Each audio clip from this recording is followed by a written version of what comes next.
Welcome back to Everything Whiskey. I'm Callum. I'm Sam. And today we're having a look at the Eagle Rare Bourbon.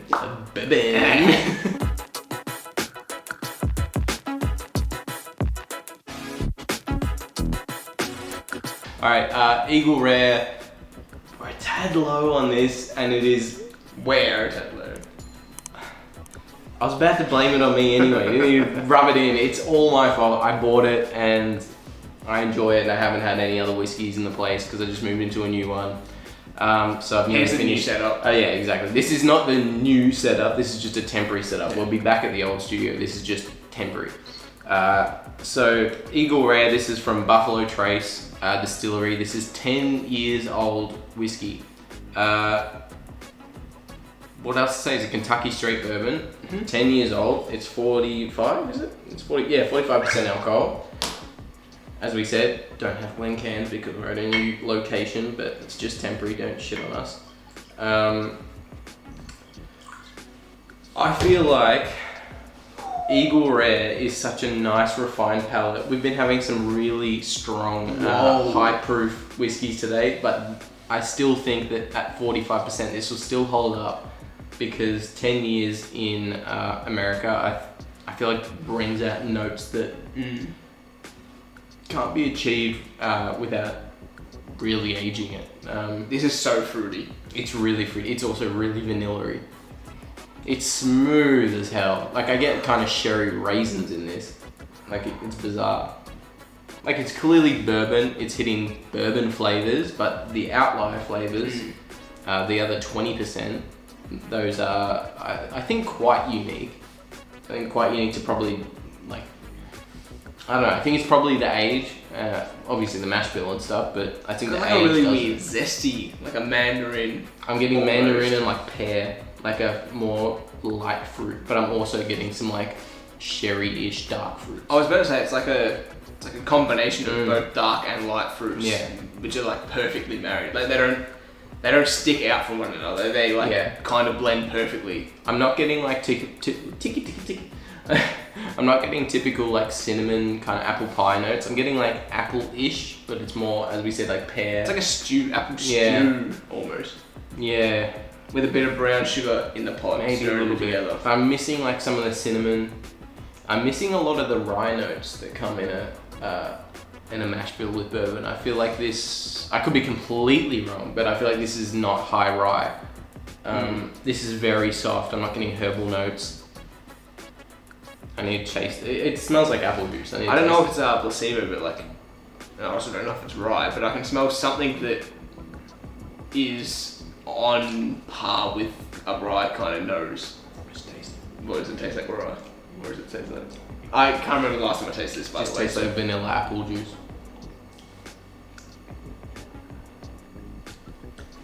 It's so easy going. It's Eagle Rare. It's Eagle Rare. As soon as I sip it, that's Eagle Rare. You're like, I haven't had Eagle Rare in so long, I don't remember what it tastes like. You taste it and you're like, oh, that's Eagle so Rare. tasty. It's really good for a 45%, and I mean, a lot of you will say, I think we had someone comment a while ago about the bourbon from Aldi. We said we complained because it was 37%, and they asked what was wrong with that.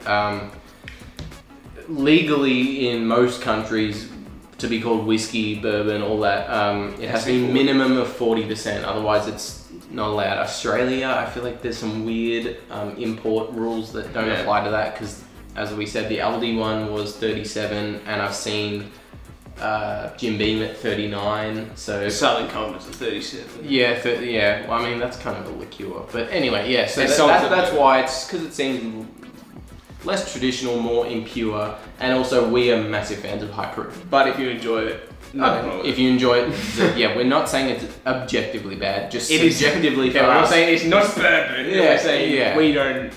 It's not bourbon technically in a lot of countries, but if you like it, you like it. If you enjoy that bourbon, it's not that. It's more just like, for us, we're really looking for like the most. Whatever tastes good. Whatever tastes the best, but like we really seem to like really high proof bourbon. But again, so 45 is kind of low for us to really enjoy, but sun just went in. lighting clearly changed. So I think 10 years has made a great effect on that because you don't see super old. I mean, 10 years isn't super old, but I feel like this is in Scotch years. I feel like this is like an 18. It's special. I feel like bourbons you don't often see at a 10-year mark. The climate is not consistently cool enough to be able to house whiskies for 10 years without imparting some really not enjoyable, stringent, bitter, overly barrel notes. That's why you see Texas and stuff really struggle. They kind of need to build a, what's it called? Not a rick house, it's called a dunnage. You know, the ones that are half underground, because they get the coolness of the, sun just came out again. You get the coolness you get the earth cooling it down and you still get the airflow from above. I think that's a really popular thing in places like Texas and stuff because that's otherwise what we have to do here in Melbourne though. I wouldn't be surprised because like we can hit 40 degrees and next day we can hit 15. Yesterday it hit 32 or something. 32 and then later that day when it rainstormed, it went down to 20. Yeah. So in the same day. So I think we would also benefit from something like that. But yeah, so anyway, cutting a long story short, or just a overly long short story short, it's 10 years is something you don't often see. So I think it's imparting some flavors that we don't often get. You don't see in bourbon. Yes, exactly. Like I'm getting really smooth vanilla. Yeah. Like it's also really rich and deep in flavour, which I mean is quite normal for a high proof bourbon. Yeah. Like Wild Turkey, Kentucky Spirit, one we just reviewed, has like really dark, rich caramel and brown sugar flavours. Yeah. But I mean, I'm not entirely sure how long it's aged for. I don't think it's aged. aged. I doubt it's that long. Whereas Eagle Rare's 10, lower percent, and it's still got those same, like similar characteristics. And also I'd like to point out the availability and pricing of a 10-year-old bourbon because like when you look at 18-year-old scotches, you know, anything 18 or higher, it's like the price and the availability. So the price shoots up and the availability shoots down. I appreciate that a 10-year-old bourbon is affordable and available in an international country like Australia and Ireland that really does struggle with getting some American whiskies and stuff. So I think that it's not only that 10 years imparts new flavors, it's that when you're international and not in America, you can still get your hands on a 10-year and not break the bank. Like this was only like $90 or something, 85, $90. Yeah. Like it's fine. It's on par with it's on par with most other bourbons, to be honest. So I think Eagle Rare is something that you should definitely pick up if you're into bourbons. You kind of get to taste what old bourbon tastes like, what it does to it. I would like to know what they're doing kind of with their barrels to allow it. Maybe Kentucky's a bit more forgiving. Obviously it's more forgiving than Texas, but I didn't think it was that much more forgiving because you don't see old bourbons that much. I'd like to know what they're doing to be able to age it for 10 years.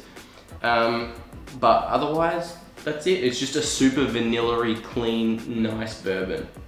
The proof does not, the lowish proof does not hinder it. It's pretty rich. Yeah. And I don't have any specific qualms with it whatsoever. I think it's just a really easy qualms. I don't have any qualms about it. It's just an easygoing bourbon. I don't know. I mean, I haven't bought it in ages, but as soon as I sipped it, it's easily recognisable. I wish I purchased this because probably the last time I drank this was when I wasn't into bourbons. Probably a year ago. I know it's hard to think about now, but I probably pull banana out of this nose and taste. Yeah. But now, it's delicious. Yeah. I probably wouldn't rank it because I've only had one glass of it, but after a while it would be up there definitely for all my bourbons. Definitely. So if you haven't tried it, definitely buy a bottle of it. It's worth it. Yeah. It's especially if you're a bourbon drinker. Yeah. It's a good old bourbon, classic bourbon notes with a few new ones. Alrighty, thank you very much for watching this episode of Everything Whiskey. Our battery is about to die, so we're doing this quickly. If you want to see more episodes from us, maybe consider hitting that subscribe button. We'd appreciate it. We'll see you in the next one. Cheers.